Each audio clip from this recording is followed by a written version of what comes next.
ভাইয়া এবং বোনেরা, আজ আমরা লুকিজমের এপিসোড 16 নিয়ে কথা বলতে চলেছি। আর যদি আপনারা এখনও আমার চ্যানেল সাবস্ক্রাইব না করে থাকেন তাহলে দ্রুত করে নিন, কারণ এখানে আজকের চ্যাপ্টারের শুরুতে আমরা নামসুকা দেখি যে তার ভাঙা মুখ নিয়ে জ্যাকের সামনে আসে। আর আমরা দেখি যে প্রতিবারের মতো জ্যাকের পাশে আমাদের মূল চরিত্র ড্যানিয়েল পার্কও বসে আছে। এরপর নামসু বলে তারা আপনার সব টাকা নিয়ে নিয়েছে। আর নামসু দুঃখ নিয়ে মনে মনে ভাবছিল, আমি আবার মার খেলাম, এখন মনে হচ্ছে আমাকে জ্যাকের সব টাকা ওকে ফেরত দিতে হবে। আর আমরা দেখি যে নামসুর কথা শুনে, কিন্তু এরপর হঠাৎ জ্যাক বলে, তোমার সাথে এইসব হয়েছে, তাহলে তুমি তো খুব ভয় পেয়ে গেছো। জ্যাক নিজের মাথা চুলকাতে চুলকাতে বলে, আরে আমারই সেখানে যাওয়া উচিত ছিল, এইসব আমার ভুল। আর নামসু এরপর জ্যাক রাগী মুখ করে বলে, আমি আশা করি নামসু তোমার কথাগুলো মিথ্যে নয়, তুমি আমাকে মিথ্যে বলছো না। আর জ্যাককে দেখে নামসুর অবস্থা খারাপ হয়ে যায়। কিন্তু তখনই হঠাৎ আমরা দেখি যে সেখানে ইউই। তোমরা সবাই কি নিয়ে কথা বলছো? এরপর অ্যানিমেতে একটি ব্যাকগ্রাউন্ড সাউন্ড আসে, যা ড্যানিয়েলের। ড্যানিয়েল মনে মনে বলে, আজকাল ইউই আমাদের সিটের চারপাশে খুব বেশি ঘোরাঘুরি করছে। এরপর জ্যাক, ইউই এবং ড্যানিয়েল সবাই সেই নম্বরটি এবং তার প্রোফাইল পিকচারটি দেখে। সেখানে তারা দেখে যে প্রোফাইল পিকচার একটি বিয়ের ছবি লাগানো আছে। এরপর ইউই আর আমরা জ্যাককে দেখি যে খুব উত্তেজিত লাগছে। সে বলে, এখন আমি সব বুঝতে পেরেছি। এরপর ইউই বলে যে তারা তাদের ফেক ফোনটি ততক্ষণ ব্যবহার করবে যতক্ষণ না পুলিশে রিপোর্ট করা হয়। এরপর ইউই জ্যাককে পরামর্শ দেয়। সে বলে, জ্যাক, তোমার নিজের ফোন ব্যবহার করা উচিত এবং তাদের সেই নকল জিনিসগুলো কেনার জন্য মেসেজ করা উচিত, যাতে তারা ভাবে যে কোনো লোক তাদের জিনিস কিনতে চায় এবং তারা তাকে বোকা বানানোর চেষ্টা করতে পারে। এরপর ইউই জ্যাককে বলে, জ্যাক, তুমি প্রথমে তোমার প্রোফাইল পিকচার বদলাও এবং তারপর তাদের মেসেজ করো।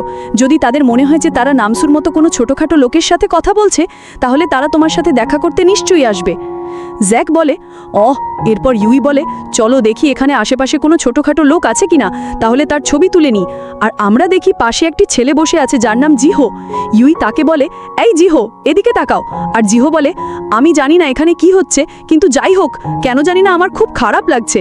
আর আমরা এখানে দেখি যে আমাদের মূল চরিত্র ড্যানিয়েল খুব অধুন্ত মুখ করে আছে, কারণ এরপর জ্যাক ইউইকে বলে, তাহলে এখন আমার তাদের এমনভাবে মেসেজ করতে হবে যাতে তারা ভাবে যে আমি তাদের জিনিস কিনতে চাই। ইউই বলে, হ্যাঁ, তুমি একদম ঠিক বলেছ। আর সাথে সাথে তাদের এটাও বলো যে তুমি ব্যক্তিগতভাবে তাদের সাথে দেখা করতে চাও। এরপর জ্যাক তাদের বলে যে সে ব্যক্তিগতভাবে দেখা করে জিনিসটি নিতে চায়। তখন সেই মেয়ের নম্বর থেকে উত্তর আসে, ও তুমি খুব কিউট, তাহলে কেমন হয় যদি তুমি আমাদের সাথে দেখা করার জন্য জিয়ান স্টেশনে চলে আসো? জিয়ান স্টেশন এখান থেকে অনেক দূরে, তারা আমার সাথে মিথ্যে কথা বলেছিল। এরপর অবশেষে আমাদের মূল চরিত্র ড্যানিয়েল বলে, এই ইউই, তুমি এসব কথা কিভাবে জানো? তুমি কিভাবে জানো যে তারা ওখানেই থাকে? এরপর ইউই বলে, আমার প্রাক্তন। আর আমরা দেখি যে একটু সামনেই মীরা বসে আছে, যাকে জ্যাক পছন্দ করে। জ্যাক মনে মনে ভালে, এই তুমি ওর সামনে এসব কথা কেন বলছো? এরপর আমাদের ড্যানিয়েল বলে, তাহলে যখন তোমার প্রেমিক। এরপর দৃশ্য পরিবর্তিত হয় এবং আমরা সেই লোকগুলোকে দেখি যারা নামসুকে খুব মেরেছিল এবং তার কাছ থেকে টাকা ছিনিয়ে নিয়েছিল। এখানে আমরা দেখি যে তারা আবার তাদের শিকার খুঁজে পেয়েছে এবং আবার সেই একই অপরাধ করতে যাচ্ছে। এবার তারা খুব মোটা এবং শক্তিশালী লোকদের টার্গেট করে। এরপর এই বোকা বানানো লোকগুলো বলে, আরে ইয়ার, আমরা প্রোফাইল পিকচারে যা দেখেছিলাম তাতে তো একে একদম বাচ্চা মনে হচ্ছিল। তোমাদের কাছে সেই জিনিসটা নেই যেটা তোমরা বলেছিলে? আর এই তিন মোটাসোটা লোকের মধ্যে তৃতীয় জন হেসে বলে, তুই তো এই সুন্দরী মেয়েটার সাথে দেখা করার জন্য চুলো ওয়াক্সও লাগিয়েছিলিস। এরপর সেই লোকটা বলে, এরপরেই যারা তাদের লুটতে এসেছে তারা হাসতে হাসতে বলে, তুই কি বললি? আরে চুপচাপ টাকাগুলো এখানে রেখে এখান থেকে চলে যা। এই কথা শুনেই তিন মোটাসোটা লোকের মধ্যে প্রথমজন বলে, তুই। এরপর দ্বিতীয়জন একটু এগিয়ে গিয়ে বলে, এদিকে আয় তো।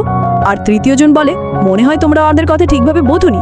কিন্তু তখনই হঠাৎ আমরা দেখি এরপর দেখি যে যার লাথি লেগেছিল সে এক লাথিতেই অজ্ঞান হয়ে যায়। এরপর বাকি খারাপ লোকগুলো বলে, আমাদের এই লোকটা তাইকোয়ান্ডোতে ব্ল্যাক বেল্ট।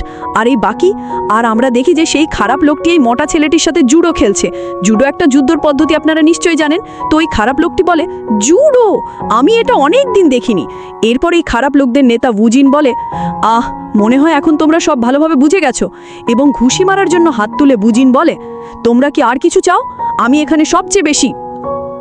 এবং সে শেষ মোটা ছেলেটিকেও একটি ঘুষি মারে এবং তার কাছ থেকে সব টাকা যা ছিল $900 তা নিয়ে নেয়। এবং আমরা দেখি যে উজিন সেই মোটা ছেলেটির ওপর বসে টাকা গুনে বলছে, আমি জানতাম যে এরপর আমরা দেখি যে এই খারাপ লোকগুলো এই 3 মোটাসোটা লোককে খুব মারধর করেছে। 3জনই মাটিতে পড়ে আছে। আর এরপর এই খারাপ লোকগুলো হাসে আর বলে, মনে হচ্ছে এখন আমাদের কিছু খাওয়া উচিত।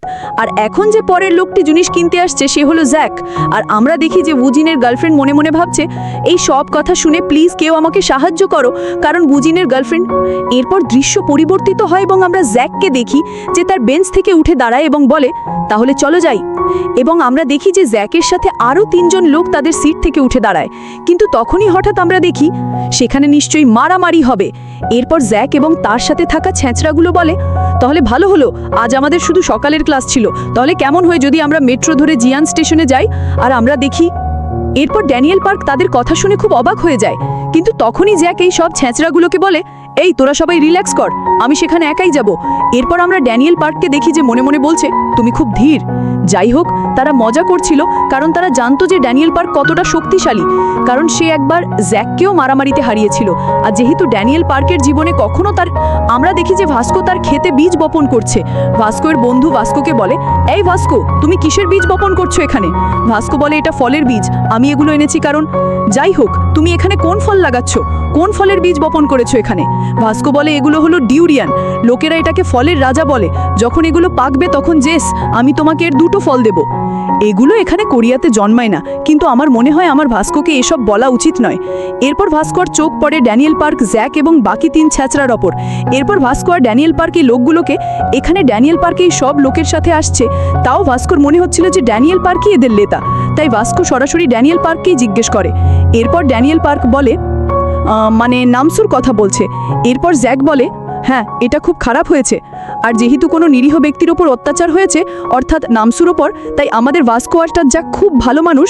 সে বলে, এই ভাস্কো, যদি তুমি ওখানে যাচ্ছ তাহলে তোমার আমাদের সব দল বলকে সাথে নিয়ে যাওয়া উচিত। এরপর ভাস্কো বলে, জেস, তুমি রিল্যাক্স করো এবং শান্তভাবে এখানে বীজ বপন করো। আমি যখন এখান থেকে চলে যাব তখন তুমি। আর অবশ্যই জ্যাক এই কথা এই কারণে বলেছে কারণ তার ড্যানিয়েল পার্কের উপর পূর্ণ বিশ্বাস আছে। কিন্তু আমরা ড্যানিয়েল পার্ককে দেখি সে ভয়ে খুব অদ্ভুত হয়ে যায়, তার খুব ভয় লাগছিল। কিন্তু এই ছ্যাঁচড়াটা তাও বলে, কিন্তু তোমার কি মনে হয় না যে যদি কারা অনেকগুলো হয় তাহলে তাদের সাথে মোকাবিলা করা একটু কঠিন হবে? আর এরপর জেস মনে মনে ভাবে, হ্যাঁ, সে একদম ঠিক বলেছে। কিন্তু জেস মনে মনে বলে, হ্যাঁ, সে সত্যি কথাই বলছে। এরপর ভাস্কো আর জ্যাককে বলে, আমার ওখানে যাওয়ার ভাড়া তুমি দেবে। এরপর জ্যাক চিৎকার করে বলে, এই তুমি এখানে কেন আসছো? তোমার এখানে আসার কোনো দরকার নেই। কিন্তু আমাদের ড্যানিয়েল পার্কের তো অবস্থা খারাপ ছিল, তাই ড্যানিয়েল পার্ক বলে, না না, চলো আমরা সবাই একসাথে যাই। আর আমরা দেখি যে জ্যাক এবং ড্যানিয়েল পার্কের পেছনে পেছনে। এরপর ইউই নামসুকে বলে, এই নামসু, আমরা তাদের পিছু নেব, তাই তুমিও আমাকে দেখাবে যে কোন লোকগুলো তোমাকে পিটিয়েছে। আর এরপর আমরা একসাথে যে কেউ দেখি, অর্থাৎ সেই বাদামি চুলের ছেলেটা। আর আপনারা তো জানেনই যে এই যে ছেলেটি ড্যানিয়েল পার্কের সব কিছু অনুসরণ করে। এক অর্থে যে ছেলেটি ড্যানিয়েল পার্কের দ্বারা অনুপ্রাণিত হয়েছে, কারণ আমাদের ড্যানিয়েল পার্ক অনেক কিছুতে একদম নিখুঁত, আমাদের সেই সুদর্শন। তো ভাইসব, এর সাথে এই চ্যাপ্টারটিও এখানেই শেষ হয়ে যায়। আশা করি আজকের ব্যাখ্যাও আপনাদের ভালো লেগেছে।